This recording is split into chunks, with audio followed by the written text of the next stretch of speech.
Halo, perkenalkan nama saya Ditya Sandi Wardana dengan NIM akhir 581 dari kelas EMC. Di sini saya mau membahas tentang tugas UTS dari Pak Hafid. Eh, Pada intinya tugasnya itu disuruh meneliti satu perusahaan internasional yang gagal di Indonesia atau tutup. Itu karena apa? Nah, di sini saya mengambil perusahaan Parkson Holding Berhad. Nah, jadi eh, Parkson Holding ini Berhad ini didirikan tuh pada tahun 1987 dan merupakan bagian dari Lion Group. Nah, perusahaan ini itu bergerak di bidang retail dengan konsep department store modern yang menyediakan berbagai produk seperti fashion, kosmetik, dan lifestyle. Nah, Park Song ini tuh melakukan ekspansi ke beberapa negara Asia, termasuk Indonesia ini sendiri. Nah, pada tahun 2011 melalui akuisisi PT Tonji Sentosa tuh yang sebelumnya mengelola Centro Department Store di Indonesia tuh Park Song tuh memiliki dua brand, yaitu Centro tuh buat kelas menengah dan Park Song Department Store ini buat menengah ke atas.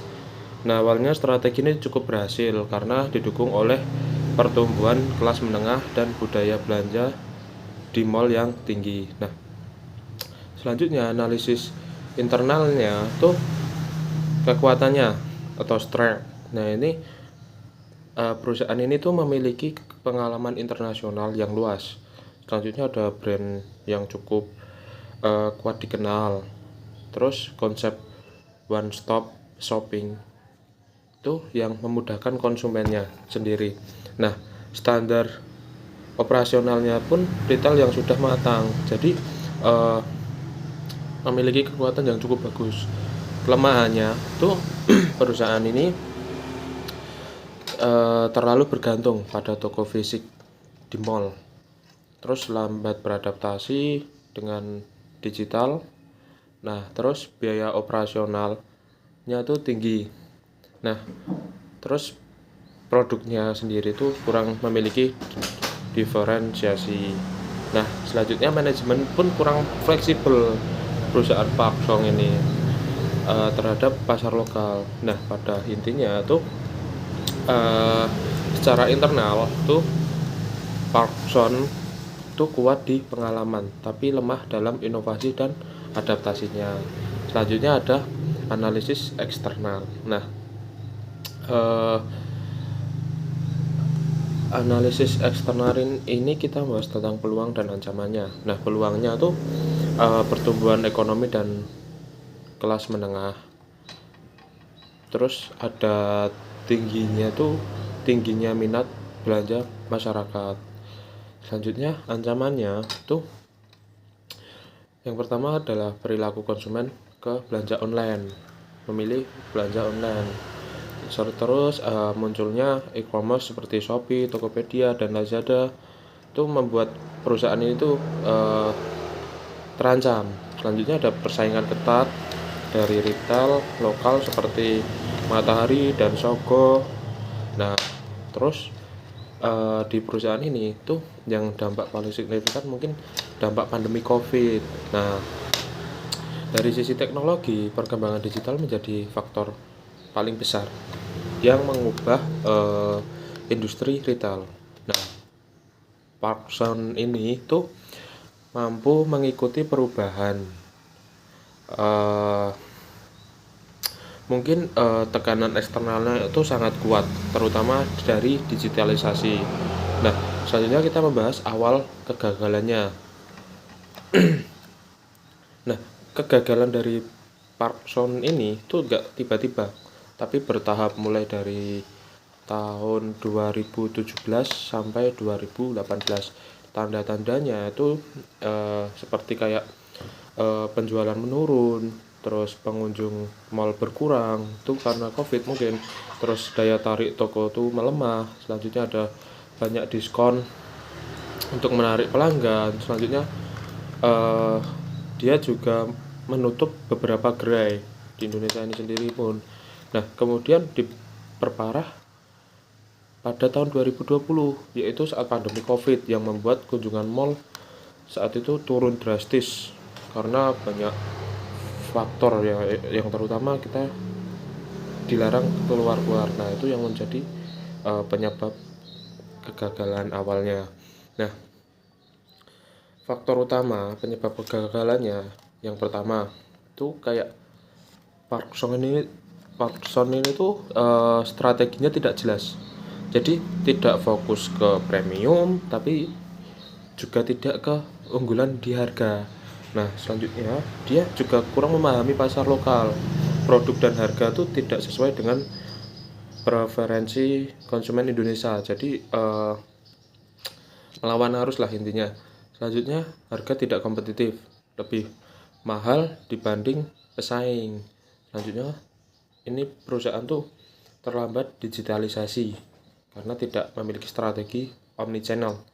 Selanjutnya biaya operasionalnya tuh cukup tinggi, sewa mall dan biaya karyawan tuh besar. Nah, terus ada masalah keuangan. Mitra PT Tonzi Sentosa itu berujung pada kebangkrutan. Nah, selanjutnya yang terakhir tuh karena pandemi COVID itu sendiri itu mempercepat penurunan bisnisnya baru ibarat bisnisnya baru gencar-gencar baru mau gagal, ditambah itu jadi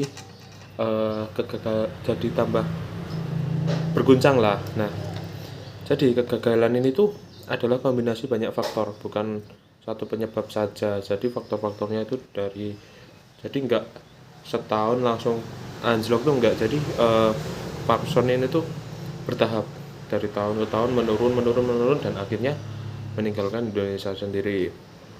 Nah, apa sih pembelajaran yang kita dapat dari sini? Nah, mungkin pembelajaran yang penting tuh yang pertama, perusahaan tuh harus adaptif terhadap perubahan digital. Jadi kalau perusahaan tuh harus gerak cepat mengikuti arus digital nih semakin maju. Nah, kita harus semakin cepat. Selanjutnya kita juga harus memahami pasar lokal. Apa sih yang dibutuhkan di wilayah tersebut, itu harus benar-benar kita tahu dulu. Selanjutnya harus memiliki strategi yang jelas, biaya atau diferensiasi. Jadi ini tuh mau dibawa kemana arahnya. Nah, itu harus jelas. Selanjutnya perlu biaya efisien dan fleksibilitas bisnis. Dan yang terakhir manajemen keuangan itu harus kuat. Jadi pada intinya itu pengalaman besar itu tidak cukup tanpa adaptasi. Jadi bergantung pengalaman tuh bagus, tapi terlalu bergantung tuh tidak bagus. Nah, kita harus ya pengalaman tuh harus diinovasi lagi lah. Nah, kesimpulannya tuh kegagalan perusahaan ini, Park Son ini, itu terjadi karena ketidakmampuan adaptasi dengan perubahan pasar dan teknologi, serta strategi bisnis yang kurang tepat. Perusahaan ini tuh jadi punya penurunan yang drastis karena strategi yang kurang tepat. Pada intinya di situ kasus ini itu menunjukkan bahwa di era digital ini itu perusahaan harus cepat berubah, sat gitu. Jadi nggak bisa perusahaan nanti dulu lah, itu nggak bisa. Kita harus perusahaan sana udah berubah, kita harus lebih berubah. Nah, tuh terus memahami konsumen itu perlu banget, karena dengan memahami konsumen kita tahu apa yang dibutuhkan konsumen, sehingga konsumen itu akan cari kebutuhan itu di produk kita dan memiliki strategi yang jelas agar bisa bertahan dalam persaingan yang semakin ketat ini. Jadi strateginya ibarat perang kalau nggak ada strateginya ya kita kalah. perusahaan pun kayak gitu, kita harus punya strategi yang bagus sehingga peran kita juga bagus dan kita mencapai kemenangan. Nah, kurang lebih seperti itu dulu analisis dari saya. Banyak kurang lebihnya mohon maaf. Terima kasih Pak Hafid dan Kak Dila. See you teman-teman.